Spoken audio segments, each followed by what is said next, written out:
Hey everybody, welcome to World Geography 315. A couple of reasons why you might be enrolled in this course. You might be enrolled because you're a political science major and you're taking POL 315. You could also be here if you're taking the World Geography version. We have several students online who take it. We have a few students in the International Studies program who take it, and lots of students in the Education department who take it. Whichever reason you're in the course, glad you're here. Thank you very much.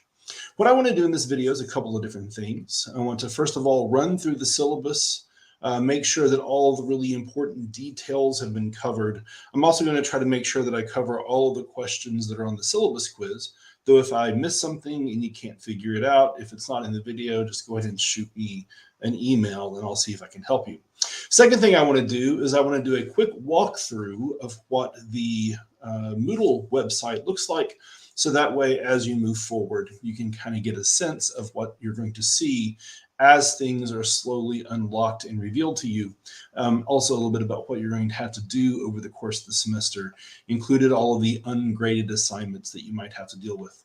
So first of all, a couple of things from the syllabus. This is a fully online course, so of course there are no meeting times. I do have an office here on main campus. I'm going to be in and out and traveling a little bit over the course of the 8 weeks of this class, but I'll be in Campbellsville quite a bit. So if you're local, just let me know. Happy to have you stop by my office or just meet you somewhere here in town.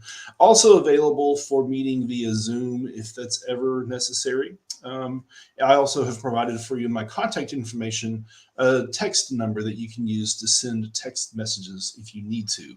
So between email and Zoom and text messaging and my office, I don't have any fixed office hours, but I should be available anytime you need me. Do be aware that if you send me a message, it may take me a few hours to respond, especially if you don't reach out until after 4 or 5 p.m.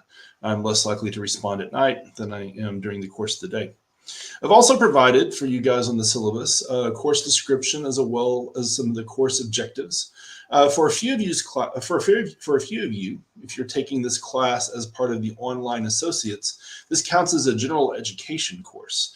So you'll also notice that some gen ed course objectives and requirements might be listed on here as well. There is a textbook. Hopefully you found it already.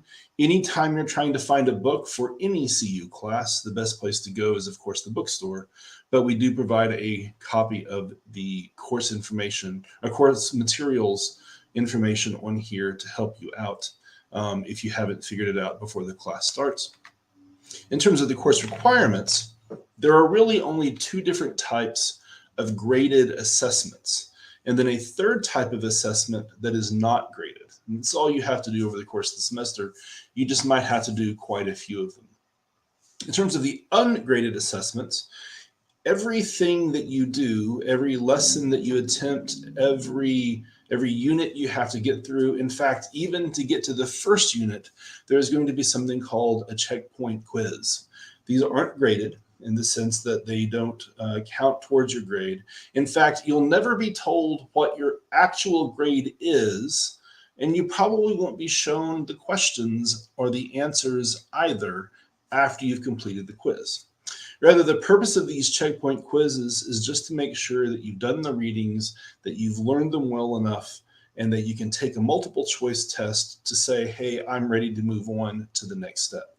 Now, I know this is going to be frustrating for some of you because you're going to take the test, you're going to be told that you don't have a grade on it, or you're going to be told what the grade is, but you don't know exactly how well you did.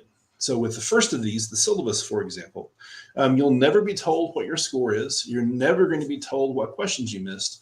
All you're going to know is whether or not the material that you need to move forward has been unlocked for you. That's all that you're looking for. So keep that in mind. If I showed you the grades, it count towards the final grade. In this case, it doesn't.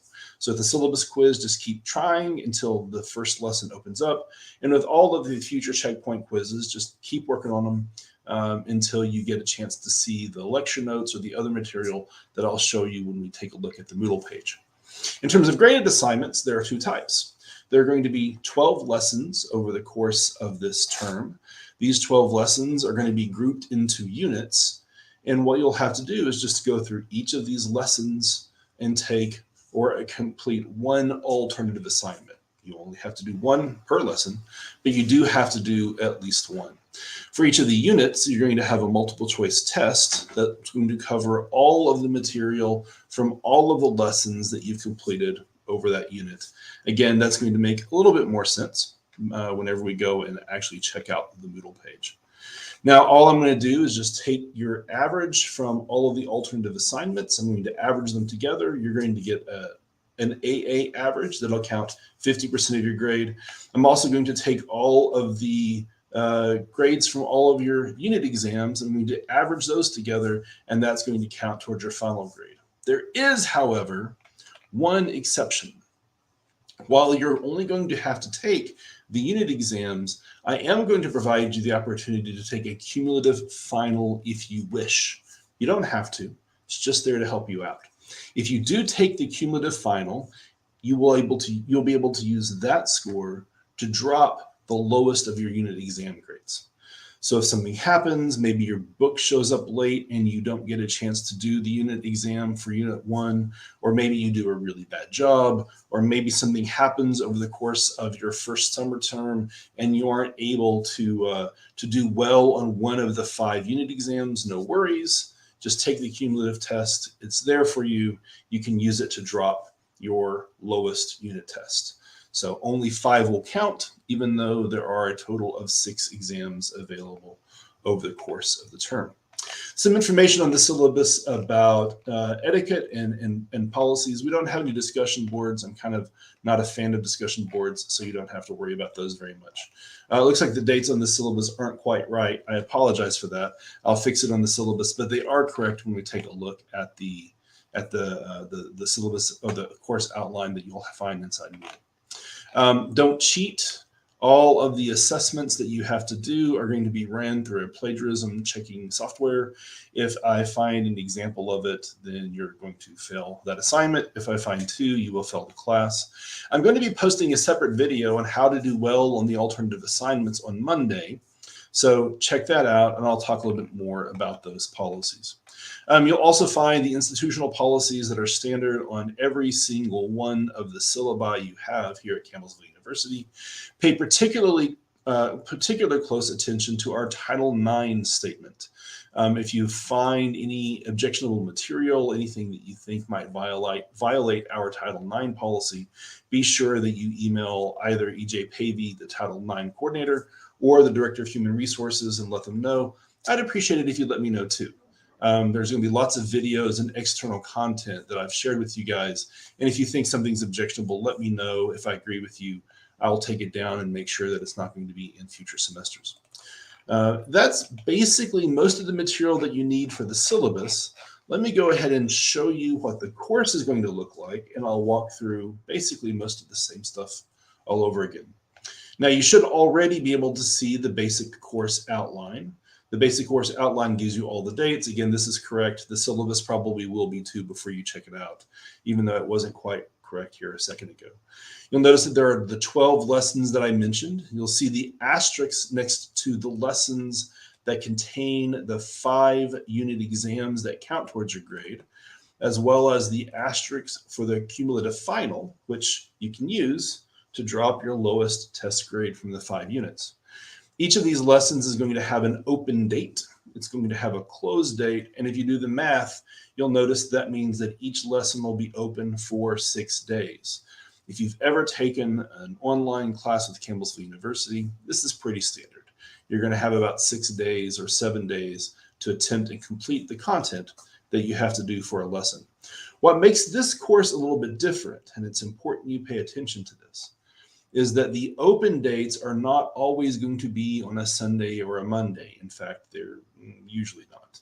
The closed dates are also not always going to be on a Friday or a Saturday, and in fact, they usually aren't.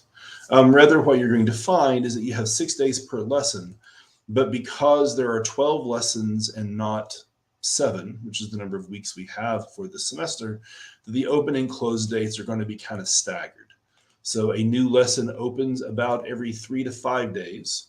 You will have 6 days to attempt each lesson, which means you're going to have a lesson closing every 3 to 5 days, depending on where you are during the term. So pay close attention to the lesson open and closing dates. Now, to help you out, you should be able to see the upcoming events over here on the right.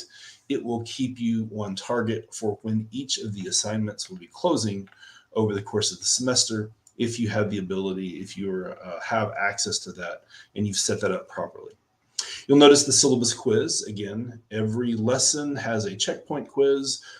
Accessing the course is no different. So you have a syllabus quiz you have to take. You have 5 minutes to take the quiz. All of the checkpoint quizzes are timed. Here's the thing. If you fail, no worries. If you pass, you'll be able to see the information open up to you.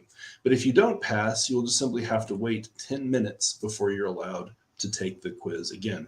I think with the checkpoint quizzes on the lessons, that might be 30 minutes. The reason why you have it is I don't want you to just randomly go through clicking things and hope that you click enough of them until you get it right. Rather, actually go back, take a look at the syllabus, try to figure out what you did wrong, or take a look at the material, try to figure out what you did wrong, and you'll have the information that you need so you can take it and pass it on the next time. I'm going to ask each of you guys to do a get to know you exercise just so you can know something about your classmates. This isn't really required. I don't think you have to have it in order to pass and move forward to the next unit, but you do have to do it just to let people know what's going on with you. On your screen, what you're going to see is each of the lessons that are available. Unit 1, lesson 1's here. Each of the units, it'll tell you whenever you, above the box, whenever you're moving to a new unit, but each of these little squares will take you to whatever the next lesson is that's going to be available to you. Same thing's true at the final exam. So on your screen, you'll just have all these cool boxes arranged in front of you with images that give you an insight as to the region of the world that we'll be covering. When you can see, and when you click on these, you'll notice that each lesson is going to have basically the same information. It's going to tell you what it takes to get access to it. But each of the lessons will give you a brief outline that tells you what the lesson is going to be about. The first one just is a general overview. And after that, we get into the units that are about each of the individual regions. For each of the lessons, I've also given you an outline. This outline comes straight from the textbook, essentially. I've written an outline to try to provide you with an overview of what it's going to be about. You'll be able to see this outline from the beginning. Each lesson will then give you that checkpoint quiz. The checkpoint quiz is going to cover the material that's in the outline that I've told you about. You have to make it 80% or better. You'll have 5 minutes to complete it. And again, it's a 20-minute break in between each of your attempts. If you get it right on the first time, no worries. If it takes you more than once or twice, just keep trying. Now, my experience has been that on average, it takes students about 2 or 3 attempts. If you've taken more than 3 or 4 attempts, then you really need to go back and lock in on those readings.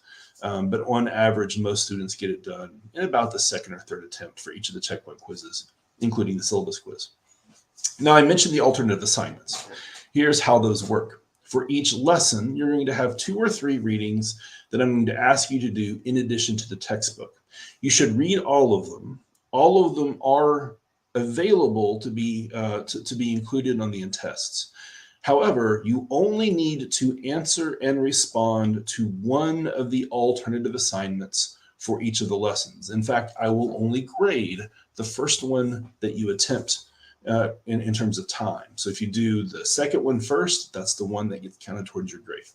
I will only count one. You can do them all if you want to, but only one alternative assignment for each lesson is going to be counted. Notice that you have about 6 days to do each one.